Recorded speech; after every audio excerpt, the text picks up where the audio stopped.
Olá, meu nome é Carla Teixeira e sou advogada criminalista. Esse vídeo é a segunda parte da aula número 11, que fala sobre livramento condicional e seus pressupostos.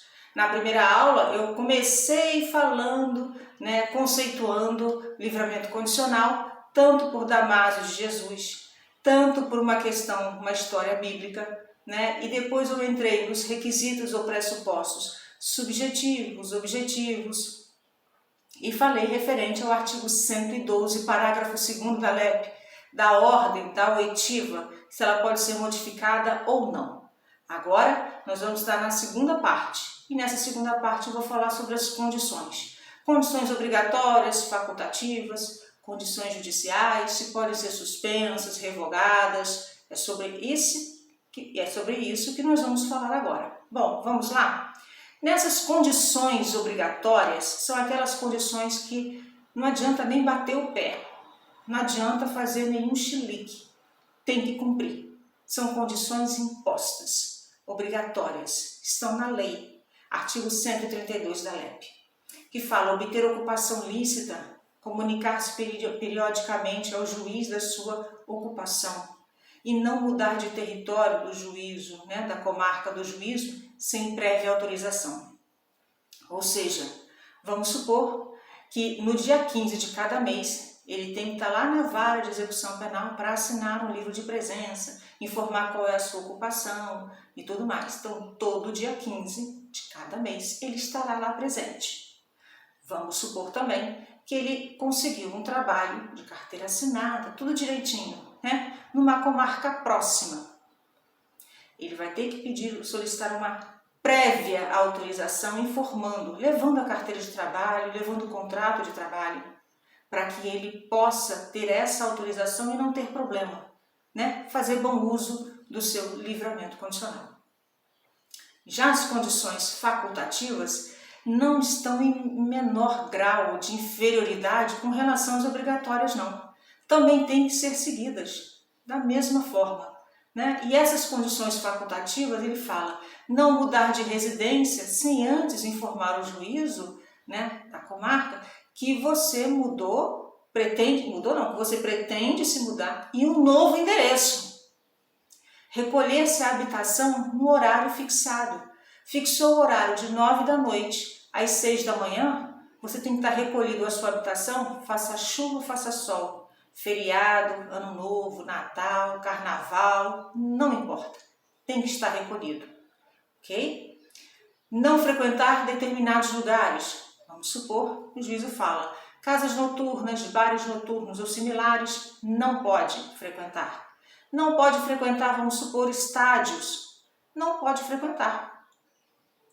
São facultativas, mas são importantes para que você possa manter o seu benefício, que não é um benefício, como o Damásio de Jesus descreve, o livramento condicional, ok? E existem as condições judiciais, são condições que o juiz vai impor quando ele achar pertinente. Serão em todos os casos? Não. Podem ter casos que ele não vai estipular condição nenhuma, mas pode ter casos que ele vai estipular condições sim. Não para atravancar, para atrapalhar, ou para tornar mais difícil a vida do liberado. Não, pelo contrário, é para fazer com que ele se mantenha firme no caminho, e faça bom proveito desse livramento condicional, ok? Bom, essas condições podem ser modificadas? Claro que pode. O artigo 144 da LEP deixa isso bem claro, informando o juiz de ofício a requerimento do Ministério Público e da Defensoria Pública ou mediante representação do Conselho Penitenciário e ouvindo o liberado, poderá modificar as condições específicas da sentença. Pode? Pode sim. Vamos supor que esse trabalho que ele conseguiu numa comarca próxima, ele tenha que pegar o transporte público às 5h30 da manhã. Ele não poderia, porque se ele tem que estar recolhido, a sua habitação de 9 da noite às 6 da manhã, às 5h30 ele estaria infringindo aquela regra, aquela condição. Nesse caso, ele pode solicitar a modificação levando os documentos comprobatórios de que ele precisa chegar em tal horário e para isso ele precisa sair de casa, pegar a primeira condução passa às 5h30 da manhã. E essas condições são modificadas. Por que elas são modificadas? Porque ela vem com o intuito de beneficiar, de incentivar, de manter ele no caminho correto, já que ele está com uma carteira de trabalho, indo trabalhar, tendo um meio para obter a sua subsistência, meios, lícitos, ok? Bom, mas esse livramento condicional também pode ser revogado? Pode sim. Artigo 145 da LEP, que diz assim: praticada pelo liberado outra infração penal, o juiz poderá ordenar a sua prisão, ouvidos o Conselho Penitenciário e o Ministério Público, suspendendo o curso do livramento condicional, cuja revogação, entretanto, ficará dependendo da decisão final. Ou seja, a revogação só ocorrerá se a infração penal realmente for caracterizada como infração penal, ou seja, quando ele for condenado, quando ele tiver uma sentença. Nesse caso, vai ficar suspenso, porque não há uma sentença.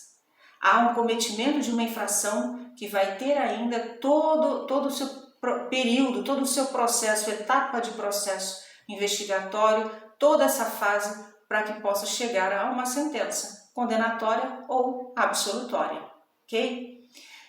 É importante nesse caso que quando a gente fala dessa revogação, nem revogação, mas dessa suspensão, essa suspensão ela não infringe a presunção de inocência, que é do artigo 5º, inciso 57 da Constituição, e também não infringe o princípio da ampla defesa e do contraditório. É apenas uma suspensão, não é uma revogação definitiva, ok?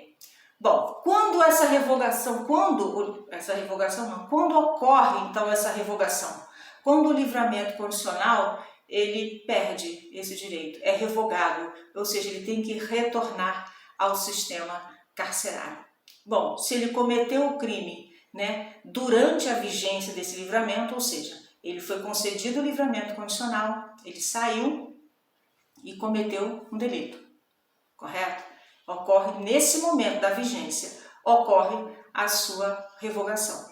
Mas se ele cometeu um crime anterior a essa vigência e foi condenado durante essa vigência do livramento condicional, a pena no qual ele foi condenado vai ser somado ao crime pelo qual ele obteve o livramento condicional.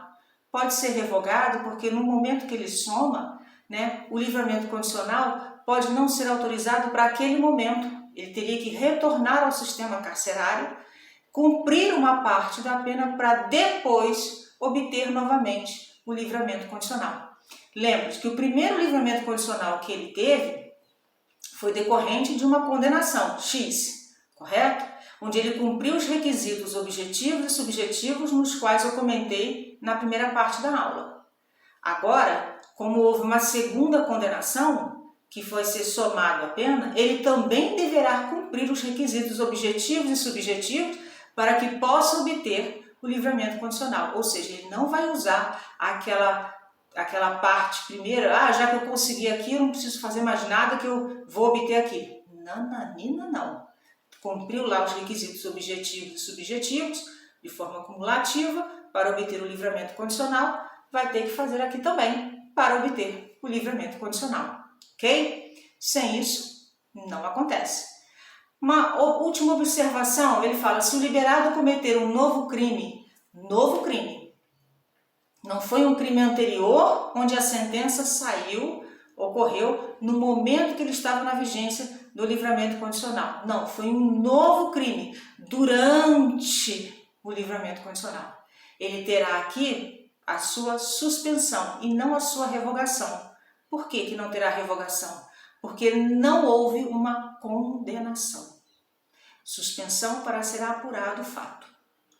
Certo? Se depender da situação, vai ser julgado e poderá ser condenado ou absolvido. Então, nós temos a suspensão e não a sua revogação. Artigo 145 da LEP. Bom, agora nós fechamos esse ciclo da aula número 11 de livramento condicional e seus pressupostos. Desejo a todos um ótimo estudo, boas pesquisas e eu desejo também que a semana seja maravilhosa para todos nós. Um forte abraço e até a aula número 12. Até lá!